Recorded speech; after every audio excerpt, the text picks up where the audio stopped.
El arropiero. Pero Manuel, ¿cómo has podido venir aquí para acostarte con una muerta?, preguntó el inspector de policía Salvador Ortega. Así es mejor porque no habla, respondía Manuel Delgado Villegas. Esta conversación que el agente ahora retirado ha contado cientos de veces a los medios de comunicación refleja el grado de crueldad del considerado el mayor asesino en serie de España.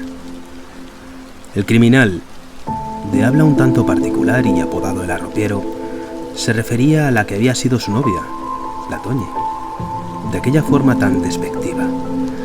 Ella era una de sus últimas víctimas de las 48 confesas, aunque las autoridades solo pudieron probar 8. Pero situémonos. Corría el año 1971 y la policía, acompañada del asesino, había encontrado el cadáver de la mujer ya en descomposición en un descampado gaditano. El día de autos llevó a Antonia en moto hasta dicha ubicación para mantener relaciones sexuales con ella. En un momento dado, sintió el impulso irrefrenable de matarla. Así que mientras le hacía el amor, la estranguló con sus propias medias. Tras su muerte, Manuel volvió al lugar de los hechos para practicar necrofilia con ella. En Sevilla le llamaban el arropiero, por eso de que su padre vendía arrope, un típico dulce de higos. Aunque su nombre real es Manuel Delgado Villegas, un brutal criminal que puso en jaque a la justicia española allá por la década de los 60 y los 70, y cuya vida pudimos verla en la gran pantalla gracias al documental El arropiero, el vagabundo de la muerte, del director Carlos Balaguer. Manuel nació en la capital hispalense el 25 de enero de 1943. Era huérfano de madre. Murió mientras le daba a luz. Además, el joven tuvo una infancia difícil. Primero, porque España pasaba penurias por la posguerra. Y segundo, porque tras el fallecimiento de su progenitora, su padre le abandonó junto a una hermana, Joaquina, para volver a casarse. La abuela de los pequeños fue quien se encargó de su cuidado. Sin embargo, otros parientes también intervinieron en su crianza, algo que literalmente le heló el corazón. ¿El motivo? Fue víctima de continuos abusos físicos, golpes y palizas, lo que acabó agriando su carácter y convirtiéndolo en un ser agresivo e introvertido. Fue a la escuela, aunque jamás aprendió a leer ni a escribir. Tampoco le ayudó su tartamudeo continuo, que le impedía comunicarse con fluidez, y menos aún la dislexia que padecía. Por ello, el arropiero decidió ingresar voluntariamente en la Legión. Acababa de cumplir 18 años. Allí aprendió uno de sus golpes mortales, por el que se hizo famoso, y que la policía denominó el golpe del legionario. Este consistía en propinar un fuerte impacto con la mano abierta en el cuello de la víctima. El homicida había hallado su seña de identidad para sus asesinatos. Igualmente no duró mucho en el ejército. De hecho, hay dos versiones al respecto. Una afirma que Manuel comenzó a consumir marihuana, que después estuvo en proceso de desintoxicación y que, debido a esto, padeció ataques epilépticos. Por todo ello, fue declarado no apto para el servicio militar. Pero también hay una segunda versión que cuenta que fue el propio arropiero quien desertó de la Legión. Sea como fuere, tras su salida del ejército, Manuel inició un periplo por España, Francia e Italia. Se dedicó a mendigar, a pedir limosna, incluso llegó a rodearse de prostitutas y a ejercer como chapero en Barcelona.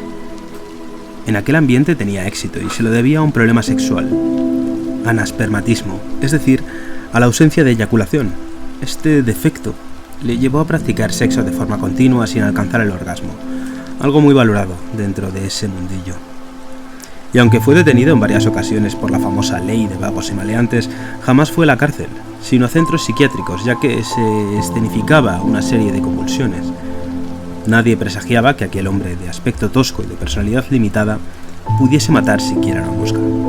Su inconfundible bigote, a lo Cantinflas, en claro homenaje a su admirado personaje, tampoco levantó sospechas. Ni siquiera cuando le interrogaron por la desaparición de su novia Toñi. Le dejaron en libertad, aunque a los pocos días volvió a ser arrestado. Algunos vecinos declararon haberle visto pegar a dicha mujer el mismo día de su desaparición. Para Salvador Ortega, criminólogo e inspector de la policía que consiguió atrapar a Manuel Delgado Villegas, no le fue fácil forjar una amistad, digamos, con ese asesino. Era una amistad interesada, como llegó a reconocer en alguna ocasión. ocasión. Se hacía necesario establecer esos lazos para esclarecer los crímenes. En aquella aventura, para descubrir los cadáveres de las víctimas del arropiero, hizo que Ortega conociese a todo un especialista en matar, a un verdadero psicópata. Sin embargo, es llamativo cómo el propio Manuel manejaba la situación ante preguntas incómodas sobre sus terribles fechorías. Cabe recordar en la entrevista que Código, un programa de televisión española, le hizo cuando ya había sido detenido y llevado por un centro psiquiátrico. En él se puede ver al asesino charlando con una periodista a la que reconoce que cuando mataba a mujeres no le gusta, que prefiere a los hombres para estos casos.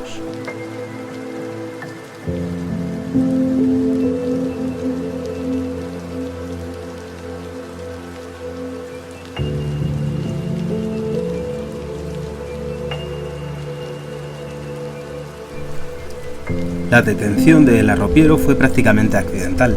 La brigada criminal del puerto de Santa María, en Cádiz, en la que trabajaba Salvador Ortega, estaba investigando el caso de una desaparición, la del joven Francisco Martín.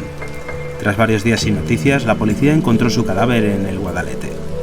El forense concluyó en la autopsia que había muerto por asfixia, pero Ortega no se lo creyó. Gracias a esa apelación, el facultativo acabó admitiendo que no lo era y que en realidad trabajaba como médico de la Guardia en la Marina. Su nariz policial acababa de abrir una brecha. Buscaban a un asesino.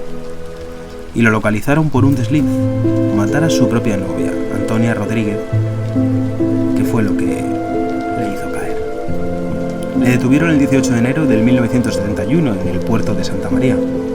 De primeras negó los hechos, hasta que Ortega jugó un poco con su psicología, consiguiendo que confesara no solo el crimen de la Toñi, sino hasta 43 más. El propio Salvador Ortega explica en una entrevista para Negra Criminal de la SER cómo derribaron la mente de este serial killer español. Una de las preguntas básicas que se le hace es ¿dónde estuviste el domingo?, que fue el día que desapareció la Toñi. Él dice que hacía tiempo que se habían peleado y que estuvo en el cine. El gesto que hace, ese lenguaje no verbal, hace que comencemos a sospechar. Aquella forma en la que él se mete las manos en los bolsillos y saca el resto de la entrada cortada del cine. Y no le cuadró al inspector, que poco después vio una simulación perfecta de una epilepsia. Entonces el asesino se ve acosado, ve que no tiene salida. Y los investigadores se ganan su confianza diciéndole tú no estás bien, estás enfermo. Ahí es cuando Manuel se derrota y confiesa los 44 crímenes. Los otros 4 los mencionaría ya en el psiquiátrico penitenciario de Carabanchel ante su abogado. El arropiero era un chaval cuando comenzó su carrera criminal. Tan solo contaba con 20 años. Hasta 1964, de lo único que podían acusarle era de ejercer como proxeneta y chapero. Pero el 2 de enero de ese año a Manuel se le cruzaron los cables. Se encontraba en la playa de Llorac, en el Garraf, en Barcelona, cuando golpeó con una enorme piedra a un desconocido que dormía. Una vez muerto, le robó la cartera y el reloj, y salió huyendo. Descubrieron el cadáver 19 días después, pero tardaron 7 años en demostrar que Villegas era el responsable de aquel terrible suceso. Pasaron 3 años más para que Manuel volviese a matar. Esta vez llegó hasta Ibiza, donde atacó a una estudiante francesa de 21 años llamada Margaret Hélène Boudir. La joven, que se encontraba bajo los efectos del LSD y que había quedado dormida en un chalet abandonado, intentó repeler el ataque sexual, pero finalmente el arropiero la acabó violando y asesinando.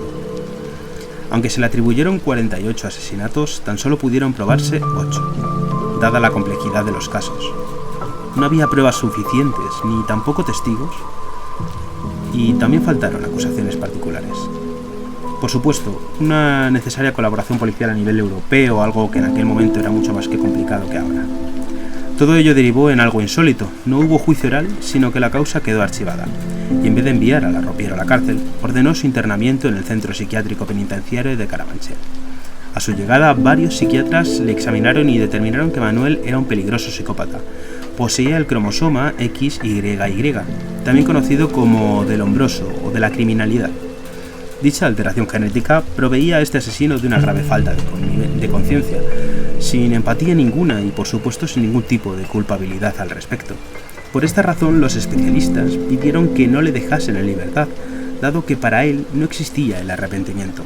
Incluso llegaron a describir que las historias que contó al inspector de policía Salvador Ortega sobre los crímenes eran producto de su imaginación, es decir, que fabulaba. Un deficiente mental que rayaba en la oligofrenia. De este modo se catalogaba médicamente a Manuel Delgado, al que señalaban como un discapacitado intelectual grave, cuya causa venía por el desarrollo atípico de la inteligencia a muy corta edad. Sin embargo, aquí el inspector Salvador Ortega discrepa con el criterio médico. La oligofrenia que Manolo podía tener no daba lugar a su inteligencia, afirma. Pese a su analfabetismo, en el transcurso de su vida delictiva, tuvo cantidad de situaciones que le libra perfectamente con una inteligencia adecuada. Los viajes en la vida del arropiero fueron un continuo, así como los asesinatos. Aprovechaba cualquier escapada para resarcirse sádicamente hablando. En una de sus visitas a Madrid dejó cao con el famoso golpe legionario al inventor del eslogan Chinchón, Anís, Plaza y Mesón. Su excusa, que había intentado violar a una niña y quiso salvarla.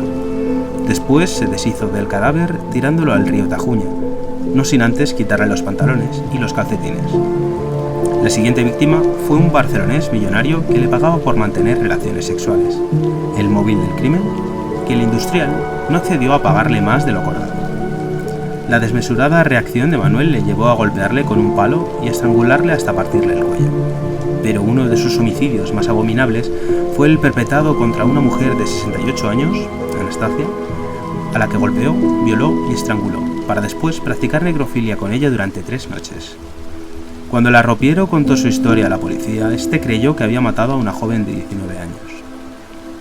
Hasta el día de su arresto, la ferocidad de Delgado Villegas dejó tras de sí una estela de monstruosos asesinatos. Aquellos que vivieron de cerca los casos que protagonizó Manuel padecieron no solo la difícil personalidad del homicida, sino también la carga de medio centenar de víctimas. Salvador Ortega, el inspector de policía que acompañó al arropiero durante la investigación, reconoce que no solo le afectó el caso en aquella época, sino que a día de hoy le sigue removiendo. Me despierto muchas veces pensando que no hemos terminado, que tengo que levantarme temprano para hablar con Manuel.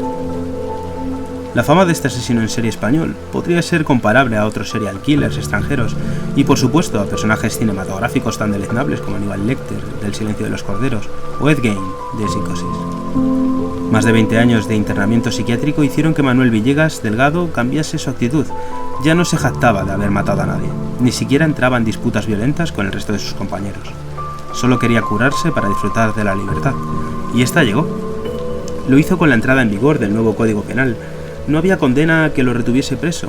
Sin embargo, una afección pulmonar acabó con su vida en el 1998. El arropiero moría víctima del tabaco. Había pasado 26 años encerrado y jamás fue juzgado por los crímenes cometidos.